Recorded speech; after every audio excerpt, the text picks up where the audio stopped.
जैसा आप बनना चाहते हैं वैसा नहीं बन पा रहे हैं, तो जानिए उसका असली कारण गौतम बुद्ध की कहानी से।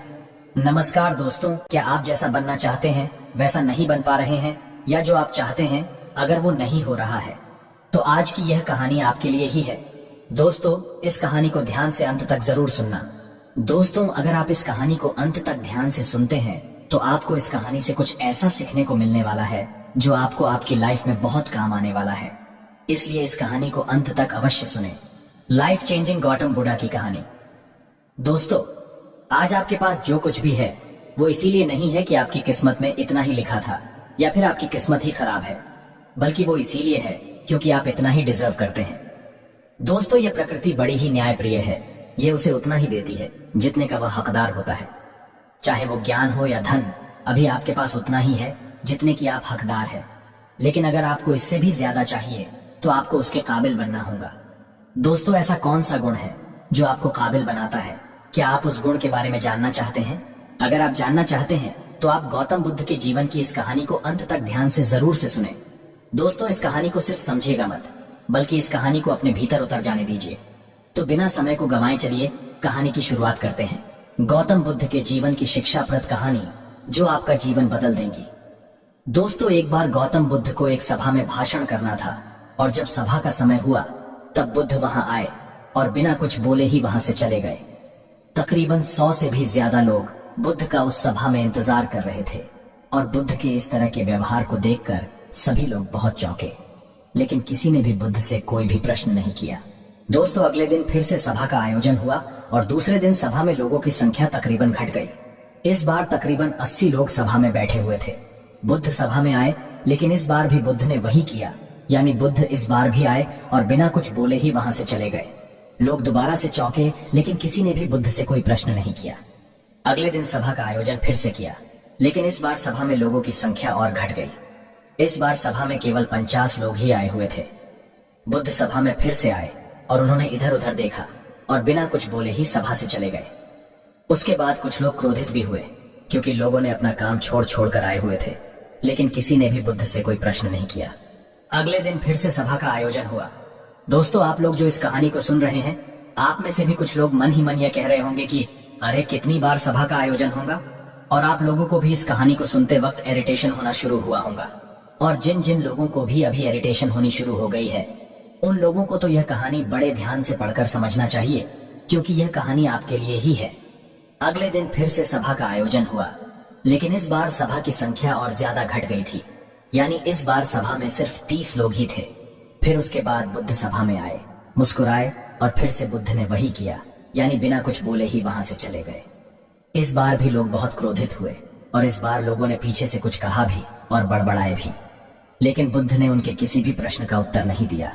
दोस्तों, अगले दिन फिर से सभा का आयोजन हुआ, और इस बार लोगों की संख्या बहुत ज्यादा घट गई थी, यानी इस बार सभा में कुल मिलाकर 15 लोग ही आए हुए थे।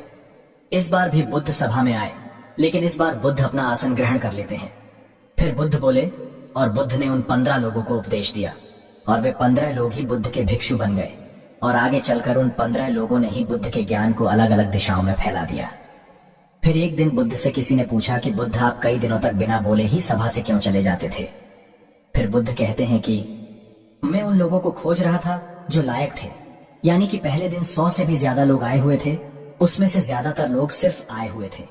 उन्हें मेरे उपदेश से कोई भी मतलब नहीं था, वे बस आ गए थे। और उसमें से ज्यादातर लोग सिर्फ देखने और सुनने आए हुए थे कि सभा में क्या होता है। वे मेरे काम के लोग नहीं थे, क्योंकि वे लोग मेरे ज्ञान को औरों तक नहीं पहुंचा सकते थे। मुझे तो उन लोगों की खोज थी जो मेरे ज्ञान को जन जन तक पहुंचा सके। कई दिनों तक सभा से बिना बोले ही मैं इसीलिए चला गया, क्योंकि मैं यह देखना चाहता था कि वे कौन लोग हैं जिनके भीतर वास्तव में प्यास है। जिन लोगों के भीतर में वास्तव में प्यास थी, वे लोग अंत तक जरूर रुके, और जो लोग बस ऐसे ही आ गए थे, वे लोग पहले या दूसरे दिन ही चले गए। जिनके भीतर धैर्य था, उन्हें मुक्ति का मार्ग भी मिला, और जो लोग जल्दबाजी में थे, वे लोग अब घर में बैठे हुए हैं।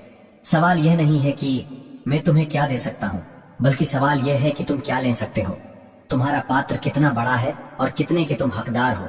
जितने के तुम हकदार हो, उससे ज्यादा तुम्हें नहीं मिलेगा। फिर वह व्यक्ति बुद्ध से पूछता है कि बुद्ध लायक कैसे बने। फिर बुद्ध कहते हैं कि धैर्य के द्वारा जिस व्यक्ति के अंदर धैर्य है, वह अपने जीवन में कुछ भी पा सकता है। सभा में जितने भी लोग आए हुए थे, और उसमें से अंत तक वही रुके जिनके अंदर धैर्य था। चाहे तुम्हारे जीवन में तुम्हारा लक्ष्य जो कुछ भी हो, लेकिन तुम बिना धैर्य के सफलता के चरम तक नहीं पहुंच सकते। फिर वह व्यक्ति बुद्ध से पूछता है कि कोई व्यक्ति अपने भीतर के धैर्य को कैसे बढ़ाए। बुद्ध कहते हैं कि निरंतर अभ्यास के द्वारा हम अपने भीतर के धैर्य को बढ़ा सकते हैं। जैसे कोई व्यक्ति जब ध्यान करना शुरू कर देता है तो उसका मन उसके सामने कई सारे अड़चने लाता है, लेकिन उसका धैर्य उसे एक दिन उसके लक्ष्य तक जरूर पहुंचा देता है। फिर वह व्यक्ति बुद्ध से कहता है कि मैं समझ गया, बुद्ध में समझ गया, यानी मुझे धैर्य के साथ निरंतर अभ्यास करने की आवश्यकता है।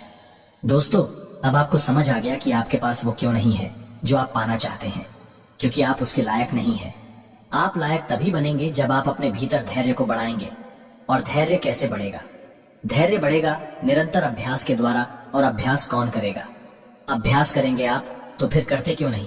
दोस्तों, खुद से ईमानदारी के साथ एक प्रश्न जरूर पूछिए कि जो आप भविष्य में बनना चाहते हैं उसके लिए क्या आप धैर्य के साथ कर्म कर रहे हैं?